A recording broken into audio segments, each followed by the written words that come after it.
Allahumma arhamna bil Quran.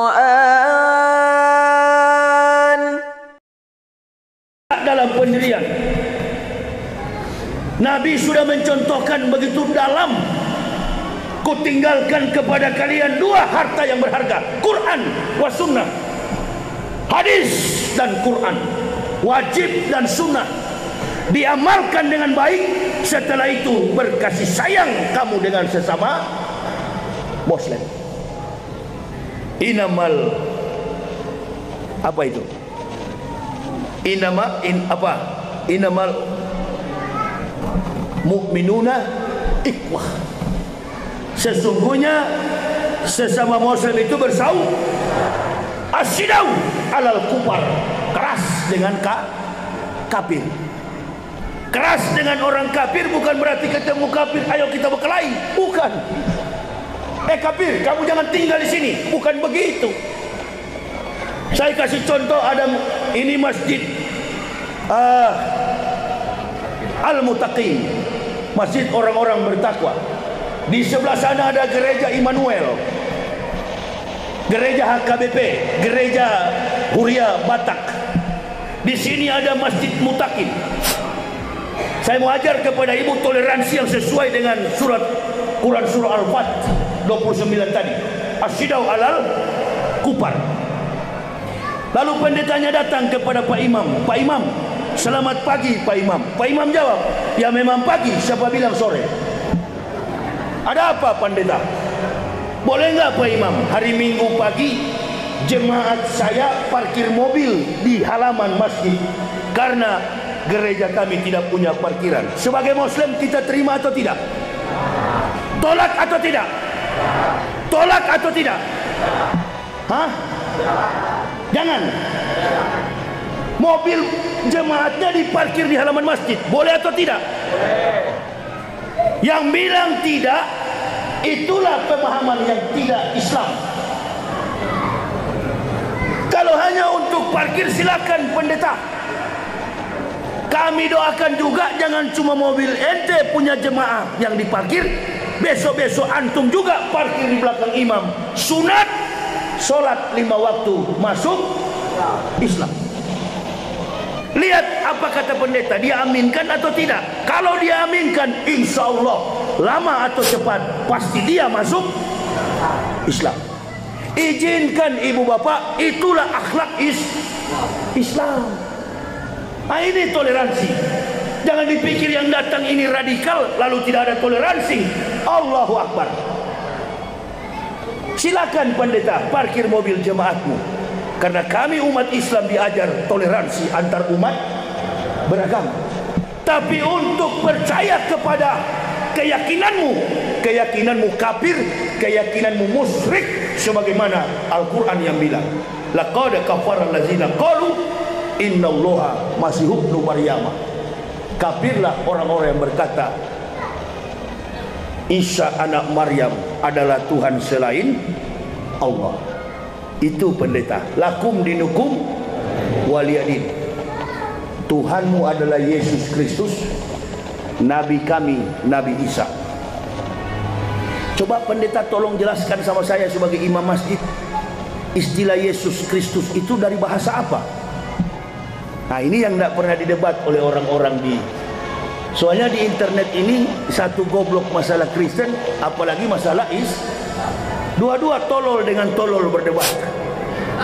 Makanya saya nggak pernah tanggapi, karena debatnya debat alegoris, debat literate, membanding-bandingkan antara Bible dengan Quran. Quran ini nggak bisa dijadikan sebagai kitab perbandingan agama, apalagi ayat-ayatnya dijadikan alat perbandingan. Ini nggak bisa dibanding, ini ditafsir secara historik kritis, tematis, sistematis, kontekstualis, teologis, and rasional. Ini Al-Quran, wahyu, apokalipsis, diturunkan berdasarkan jejak-jejak sejarah. No history, no truth, no theory, no science. Tidak ada sejarah, maka tidak ada kebenaran. Tidak ada kebenaran, mustahil ada teori. Dan tidak ada teori, sudah dapat dipastikan tidak ada ilmu pengetahuan. Saya buktikan apa yang saya bilang. Antum kenal Nabi Muhammad dari mana? Dari Al-Quran, dari teori. Ada anak muda di Pekanbaru sini bilang, Ustaz, di rumah saya ada Injil asli punya bapak saya. Oh, kaget juga saya. Saya perhatikan ni anak injak di tanah atau tidak ni anak ini. Nah, jangan-jangan malaikat. Terus saya tanya sama ni anak, bapakmu kapan dek ketemu Nabi Isa? Tidak Ustaz, ada Injil asli di rumah bapak saya. Bahasa apa dek? Ya bahasa Indonesia. Innalillahi. Nabi Isa tidak sampai ke Indonesia dek. Nabi Isa hanya di seputar Nazaret, Yerusalem, Yudea, sampai ke utara Yerusalem, Mesir, Kairo. Cuma sampai di situ jalannya Nabi Isa, nggak sampai ke Indonesia. Begitu juga Rasulullah Muhammad Sallallahu Alaihi Wasallam. Kok bisa ada Injil asli di rumah kamu? Boleh nggak saya pinjam? Bahasa apa dek? Bahasa Indonesia. Oh, yang saya mau cari bahasa Ibrani, bahasa Hebreu, bahasanya Nabi Isa. Bahasa Arab, bahasanya Nabi Ibrahim. Sampai botak tuh kepala pendeta, sampai botak juga profesor Kristen dan Islam, baik yang ada di UIN maupun yang ada di sekolah tinggi teologia. Sorry, bukan teologia kalau sekarang, tolologia. Sampai botak kepala seorang profesor tidak akan mampu membuktikan Injil yang asli. Secara manuskrip, dalam konteks teori, Injil itu tidak pernah dalam bentuk kitab. Injil itu tersusun berdasarkan wahyu yang diterima oleh Nabi kita Muhammad Sallallahu Alaihi Wasallam. Saya bicara dengan pelan dulu ya. Injil itu kitab yang bercerita tentang Nabi siapa? Kamu tanya nih ibu bapak, jujur saya mau tanya. Injil itu bercerita tentang Nabi siapa? Injil itu tentang Nabi siapa? Nabi siapa? Isa. Nabi Isa orang Kristen atau Islam? Islam. Jangan munafik ah, selama ini bapak ibu hubung-hubungkan Isa dengan Kristen kok. Jangan pelin-pelan dalam beragama. Berarti dari dulu sudah salah nggak kita memahami Islam ini? Siapa sebenarnya kita yang mualaf ini? Yang duduk di bawah atau yang ini sekarang ini? Nabi Isa itu adalah Nabi umat Islam. Satu-satunya Nabi yang diutus, direpresentasikan Allah di dalam dunia ini untuk mempersiapkan jalan datangnya min ba'di ismuhu Ahmad. Makanya berita Injil yang paling sempurna itu hanya ada di dalam Al-Quran. Isa dan ibunya memegang peran penting dalam Al-Quran. Ada enggak Musa dengan ibunya di dalam Al-Quran? Ada enggak Ibrahim dengan ibunya dalam Al-Quran? Enggak. Yang paling sempurna Maryam dengan anaknya Al-Masih dijadikan sebagai surat dalam Al-Quran. Berarti Isa Nabi dia atau Nabi kita? Atau bapak ibu mau bantah sama saya? Ustaz, Nabi Isa itu dia datang kepada orang Kristen. Mana rujukannya? Teorinya mana? Tadi saya sudah bilang, antum semua tak akan paham satu konstruksi keilmuan secara detail dan benar tanpa antum memahami sebuah teori. Sekarang saya mau tanya, mana referensi Isa pernah menyatakan datang kepada orang Kristen? Ada? Nabi Isa dalam Al-Quran, bahkan di dalam Bible, Isa berkata di dalam Bible Matius 15 ayat 24, saya diutus, kata Al-Masih, kata Yesus, hanya kepada domba-domba yang sesat dari Bani Israel. Dan Isa berkata dalam Quran surah sama begitu juga, wa idz qala Isa ibnu Maryam ya Bani Israil, ini Rasulillahi ilaikum musaddiq kalimah. Ingatlah ketika Isa anak Maryam berkata, hai Bani Israil, saya adalah Rasul Allah yang diutus di tengah-tengah kamu untuk menggenapkan kitab sebelum aku. Akan datang seorang Rasul min ba'di ismuhu Ahmad, Nabi Muhammad. Jadi dua nabi inilah yang tertulis dalam Al-Quran. Siapa yang memutarbalikkan fakta ini? Ahlul kitab, ahli kitab. Ada ulama-ulama di dalam Islam yang ikut-ikutan, sama dengan di periode Jokowi ini. Asalkan dibayar, rela untuk menyesatkan umat. Kendati mengaku mau balik ban Vespa putih di kepala, masuk ke gereja, nyanyi lagu gereja, jago bahasa Arab, lalu mengaku sebagai mubalik, pintar bahasa Arab, jago menyebut Quran dengan balaghahnya, pintar menyebut hadis, bahkan bersarang ratusan puluhan hadis diucapkan sebagai tameng kekuatan untuk menutupi kebohongan politik. Lebih baik ibu bapak belajar kepada ahli zikir daripada ahli ilmu. Saya pertama kali masuk Islam, guru saya di Kalimantan bilang begini sama saya, Pak Yahya, di Islam itu ada yang disebut Lauhul Mahfuz. Ruang keilmuan dalam Islam itu luas. Dah banyak sekali ketombe bulu mati. Ini karena terlalu pintar jadi ketombe jadi banyak. Susah mandi. Sini ibu-ibu, kalau sebentar foto-fotoku kasih ketombe kalian. Kalau mau cari tahu tentang Islam Pak Yahya, Islam itu luas, lebar, tinggi dan dalam. Dan untuk memahami itu hanya orang-orang yang mengingat Allah. Jadi maksud saya Pak Yahya kalau masuk Islam, jangan bapak belajar kepada ahli ilmu, belajarlah bapak kepada ahli zikir.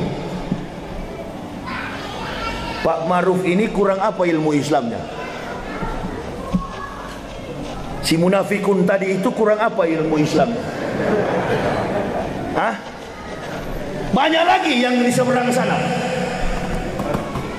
Sampai gonta-ganti menteri agama sekarang ini untuk mengurus Islam saja. Semakin kau ganggu Islam, semakin kau cubit-cubit, kau robek-robek Islam, tunggu saja, semakin dahsyat musibah yang akan menimpa di negeri ini. Allahu Akbar. Ganggu terus Islam, terus kau ganggu Islam ini, umatnya tidak akan mungkin melawan. Jamaah jangan melawan ya. Justru kalau antum melawan, Allah tidak akan bekerja. Coba lihat kalau kita nggak demo-demo, cuma malaikat yang kecil. Saya dikasih tahu, Ustaz, kami lagi utus malaikat paling kecil di Ars. Yang mana? Malaikat masih kekanak-kanakan main apa itu, kelereng di Sulawesi Barat. Belum yang diutus yang remaja punya, belum yang dewasa punya, belum yang mbah janda tuanya punya. Rata Indonesia ini. Ini cucu Nabi kau sembunyi di dalam penjara, dengan air mata dia berdiam. Sampai saya dengar sakit itu Habib. Saya ibu bapak bukan dari darah Islam. Saya bukan dari keturunan orang Islam. Tapi saya malu menyebut-nyebut Nabi Muhammad, nama beliau.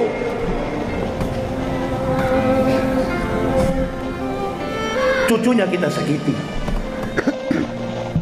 Apapun kesalahan Habib, ada kata-kata yang kurang pantas disebut.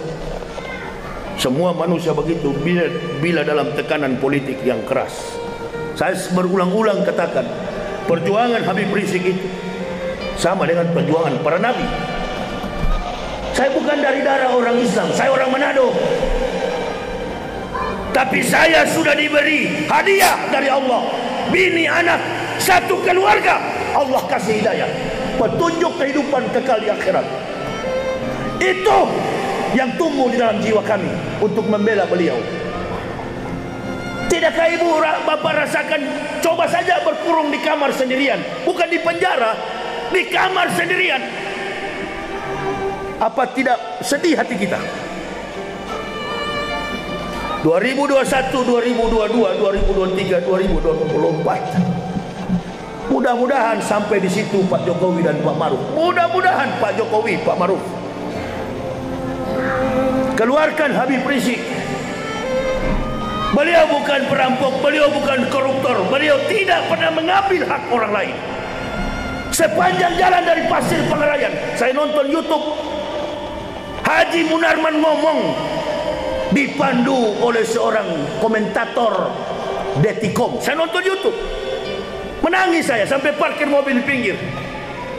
Rekening keluarga Habibana diambil. Allahu Akbar, dibekukan semua. Kalau begini, tangkap saja semua ustadz, dipenjarakan supaya adil. Dan kita akan lihat bagaimana kondisi umat kalau kami ditangkap.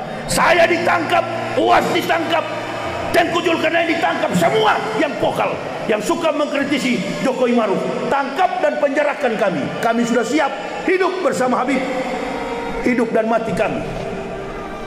Saya sampai menangis lihat begitu. Ibu bapak, dunia dan segala isinya ini bukan cita-cita kita. Kalau antum betul-betul beriman sampai ke dalam jiwa. Kalau iman cuma sampai di batas kepala, sudahlah. Yang ada cuma pikir umroh, makan, minum, tidur, bersenggama, beranak pinak, tidak pernah berpikir bagaimana bekal kita akan mati nanti. Cari muka kita kepada Allah. Dan jangan pernah takut dengan ancaman rezim ini. Saya semakin diancam, semakin saya melawan. Bukan melawan memakai kekuatan jamaah sendiri. Sendiri saya nggak pernah dari dulu. Ini untuk agama. Saya sudah pernah cerita kepada ibu bapak. Saya ditabrak di Palopo di Sulawesi. Orang kafir tabrak mobil saya, terlempar dia, masuk ke rumah sakit, jahit. Ini istri saya lagi ikut. Pagi-paginya saya antar ke bandara dia. Kau pulang duluan karena dia mau melahirkan. Biar saya yang jalan sendiri, pergi ke Tanah Toraja berdakwah. Sampai di sana ditabrak mobil saya. Pulang dari ceramah jam 1 malam. Begitu ditabrak, masuk rumah sakit. Anak muda, jahit 82 jahitan. Di dalam rumah sakit dia ngomong, waktu saya tabrak Ustadz, di dalam mobil Ustadz itu banyak sekali orang tua-tua berjubah putih di dalam mobil. Saya bilang, tidak ada, cuma saya sendiri. Saya nggak pernah pakai sopir, saya nggak pernah pakai pengawal. Paling gampang kalau mau bunuh saya ini, Pak Kades.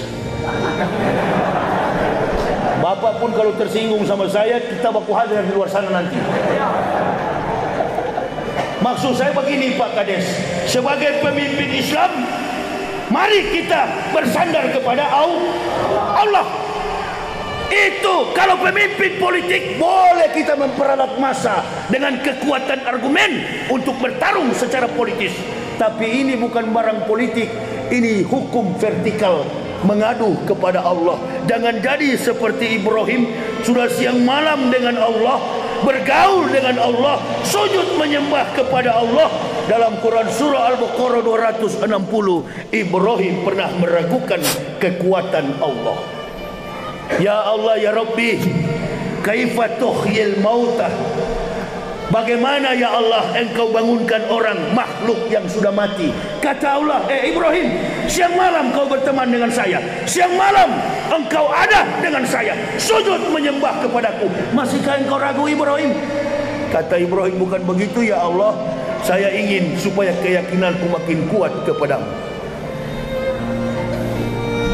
Kata Allah, lah baik ya Allah, ente cari 4 model burung karena teman begitu kalau cara panggilnya. Pak Kades namanya siapa? Pak Rol. Pak Kades namanya Sahrul. Kalau sudah berteman sama saya, ente panggil sama saya, ya. Anak panggil sama antum, Kades, Rol. Antum ambil 4 burung Rol. Kata Allah, Ibrahim, ambil 4 model burung, cincang-cincang mereka, darahnya kau campur di dalam loyang, bulu-bulunya pun, dagingnya pun campur aduk jadi satu. Setelah itu Ibrahim letakkan di 4 bukit yang berbeda-beda. Lalu kau panggil mereka Ibrahim. Udah dicincang. Nggak percaya saya baca di Al-Baqarah 260. Ini bukan cerita komik. Ini bukan cerita Butong Pai. Ini bukan cerita kungfu Cina. Ini bukan cerita silat Indonesia. Ini adalah kebenaran Al-Quran. Ibrahim letakkan, panggil Ibrahim. Dalam waktu detik, tidak sampai menit, panggil Ibrahim. Datanglah Pak Kades, burung-burung tadi dalam keadaan utuh. Menangis Ibrahim. Apa